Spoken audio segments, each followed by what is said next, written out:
안녕하세요. 솔토리입니다. 이번 영상에서는 오페라의 유령 챕터 14 크리스틴의 실종 파트 3을 읽어드리도록 하겠습니다. 아직 파트 1과 2를 못 들으신 분은 이전에 올린 파트 1과 2 영상을 먼저 봐주시고 이 영상을 봐주시기 바랍니다. 제가 좀 버벅거리더라도 끝까지 예쁘게 봐주세요. 그럼 시작하겠습니다.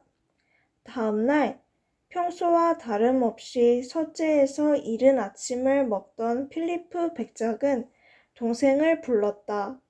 동생이 침울한 표정으로 말없이 들어왔다. 백작이 곧바로 동생에게 에포크 지를 건넸다. 읽어봐라. 라울이 읽어보니 다음과 같은 내용이었다. 파리 근교에서 도는 최신 뉴스는 바로 오페라 여가수 크리스틴 다의 양과 라울드 샤니 자작이 결혼을 약속했다는 것이다. 또한 믿을 만한 소문에 따르면 이와 관련하여 샤니 백작은 역사상 처음으로 샤니 가문이 약속을 지키지 못하는 일이 발생할 것이라고 단언했다고 한다. 오페라에서뿐만 아니라 어디서든 사랑은 위대한 법. 필리프 백작이 새롭게 떠오르는 마르그리트와 동생의 결혼을 막을 수 있을지 자뭇 궁금하다. 두 형제는 남달리 우애가 좋은 것으로 알려졌다. 그러나 백작이 형제의 우애가 남녀 간의 사랑을 뛰어넘을 수 있으리라고 생각했다면 크나큰 오산이다. 봐라, 라울, 너 때문에 우리 둘 다 꼴이 우스워졌어. 그 계집 때문에 내 머릿속이 유령으로 가득 찼다고. 라울은 전날 밤 크리스틴에게 들은 이야기를 형에게 전부 털어놓은 것이 분명했다. 하지만 지금 라울은 한마디밖에 하지 않았다. 잘 있어요, 형. 정말 결정을 내린 거냐? 정말로 오늘 밤에 그 여자랑 떠날 작정이야? 하지만 동생은 아무런 대답도 하지 않았다. 설마 그런 바보 같은 짓을 할 생각은 아니겠지? 내가 못하게 막을 거다. 잘 있어요, 형. 자작은 다시 한번 말하고 방을 나갔다. 그들이 나눈 이 대화는 백작이 직접 담당 판사에게 진술한 내용이다. 그는 그날 저녁 오페라 하우스에서 크리스틴이 사라진 이후 동생을 다시는 보지 못하게 된다. 라울은 그날 온종일 크리스틴과 도망칠 준비를 했다.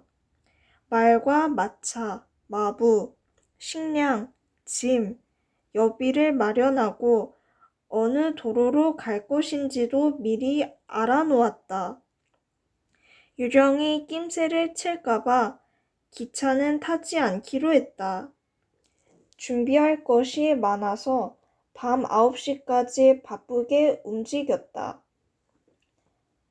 밤 9시가 되자 창문 커튼이 곧게 닫힌 사륜마차 한 대가 오페라 하우스의 원형 건물 쪽에 줄지어 선 마차 행렬로 들어가 자리를 잡았다. 기운 넘치는 말 2마리가 끄는 마차의 마부는 목도리로 얼굴을 거의 가렸다. 이 마차 앞에는 마차가 3대 더 있었다. 맨 뒤에 것부터 갑자기 파리로 돌아온 카를로타, 소렐리, 그리고 맨 앞은 필리프 백작의 소유였다. 사륜마차에서는 아무도 내리지 않았다. 마부도 계속 자리를 지켰고 나머지 마부들도 마찬가지였다. 한편 기다란 검은 망토에 검은 펠트 모자를 쓴 그림자가 나타났다. 그림자는 원형 건물과 마차 사이의 보도를 지나면서 사륜 마차를 주의 깊게 살피더니 말과 마부에게로 갔다가 아무런 말도 하지 않고 사라졌다. 나중에 담당 판사는 그 그림자가 샤니 자작이었다고 생각했다. 하지만 내 생각은 다르다. 샤니 자작은 평소 실크 해트를 즐겨 쓴다는 점에서 나는 그것이 자작이 아닌 유령의 그림자였다고 생각한다. 독자들도 곧 알게 되겠지만 유령은 모든 것을 알고 있었다. 그날은 파우스트 공연이 있었다. 화려하게 치장한 관객들이 몰려들었고 무대 또한 멋지게 단장되어 있었다. 그리고 그날 아침 에포크지에 실린 기사는 벌써부터 효과를 발휘하고 있었다. 무심한 표정으로 박스석에 혼자 앉아있는 필리프 백작에게로 시선이 쏠린 것이다. 특히 여성 관객들이 더 큰 관심을 보였다. 그들은 부채로 가린 채 샤니 자작이 보이지 않는다고 수군거렸다. 크리스틴 다에에 대한 관객들의 반응도 냉담했다. 상류층 관객들의 눈에는 감히 귀족 집안의 자제를 넘보는 그녀가 곱게 보이지 않았다. 크리스틴은 관객들의 냉담한 반응을 눈치채고 당황했다. 오페라 하우스 단골 관객들은 샤니 자작의 연애담을 잘 아는 척하면서 마르그리트의 대사에 의미심장한 미소를 주고받기도 했다. 그리고 크리스틴이 이렇게 노래할 때 필리프 백작이 앉은 박스석을 쳐다보았다. 나에게 말을 건 사람이 누구일까 궁금해. 귀족일까 아닐까? 아, 이름만이라도 알았으면. 턱을 괴고 앉은 백작은 사람들의 시선에 전혀 아랑곳하지 않는 것처럼 보였다. 시선은 무대를 향했지만 생각은 저 멀리 가 있었다. 크리스틴은 갈수록 자신이 없어졌다. 그녀는 몸을 떨었다. 금방이라도 쓰러질 것만 같았다. 상대 역인 카롤루스 폰타는 그녀가 아픈 것이 아닌지 정원이 나오는 이번 막을 끝마칠 수 있을지 걱정스러웠다. 관람석 앞쪽에 앉은 사람들은 지난번에 똑같은 막의 끝부분에서 카렐로타가 난데없이 꽥 하는 두꺼비 소리를 내는 바람에 잠시 동안 파리의 무대에 오르지 못하게 된 사건을 기억하고 있었다.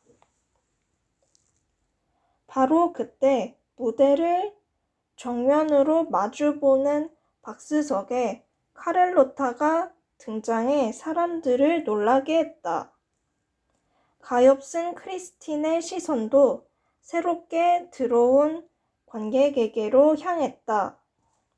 크리스틴은 자신의 라이벌을 곧바로 알아보았다. 카렐로타의 입가에 비웃음이 서려 있는 것 같았다. 덕분에 그녀는 위기에서 탈출할 수 있었다. 모든 것을 잊고 다시 한번 멋지게 성공해야겠다고 마음먹으며 음악에 몰입하기 시작한 것이다. 그때부터 크리스틴은 온 마음과 영혼을 담아서 노래했다. 그녀는 지금까지 보여준 실력을 초월하려고 했고 결국 대성공을 거두었다.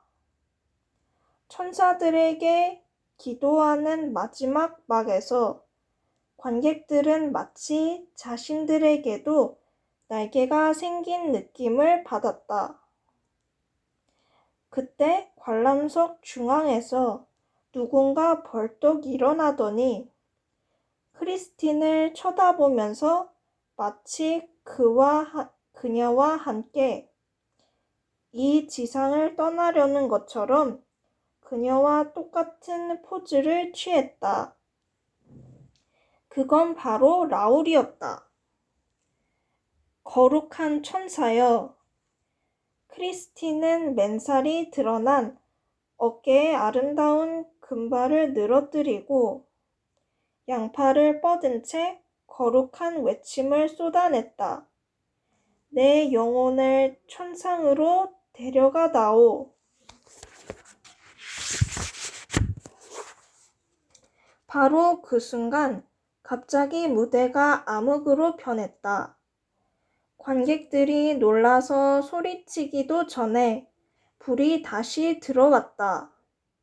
눈 깜짝할 사이에 벌어진 일이었다. 그런데 무대에 크리스틴 다해가 없었다. 그녀는 어떻게 된 것일까? 정말 기적이라도 일어난 걸까? 모두 영문을 모른 채 두리번거렸고 극장 안의 웅성거림은 점점 더 커져만 갔다. 무대 위도 어수선하긴 마찬가지였다. 오페라 하우스 관계자들은 방금 전까지 크리스틴이 노래하던 자리로 달려나왔다.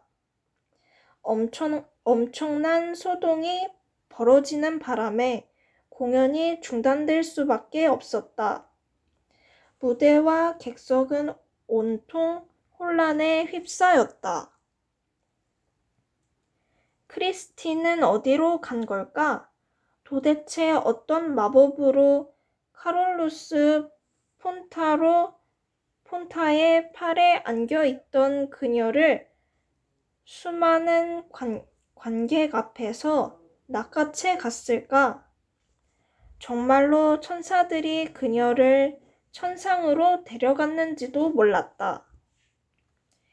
여전히 관람석 가운데에 서 있던 라울은 비명을 질렀다. 필리프 백작도 자리에서 벌떡 일어났다. 사람들은 무대와 백작, 라울을 번갈아 보면서 이 신기한 사건이 그날 아침에 실린 뉴스와 관계가 있는지 궁금해했다. 라울은 재빨리 자리를 떠났고 백작도 박스석에서 사라졌다. 무대에서는 막이 내리고 일부 관객들은 무대 뒤로 이어지는 문으로 달려갔다. 아우성 속에 그대로 남아 무슨 발표가 나올지 기다리는 관객도 있었다. 모든 사람이 한꺼번에 입을 열어 이 사건에 대한 생각을 이야기하느라 정신이 없었다. 마침내 천천히 막이 오르더니 카롤로스 폰타가 오케스트라 지휘대로 올라가 슬프고 심각한 목소리로 발표했다.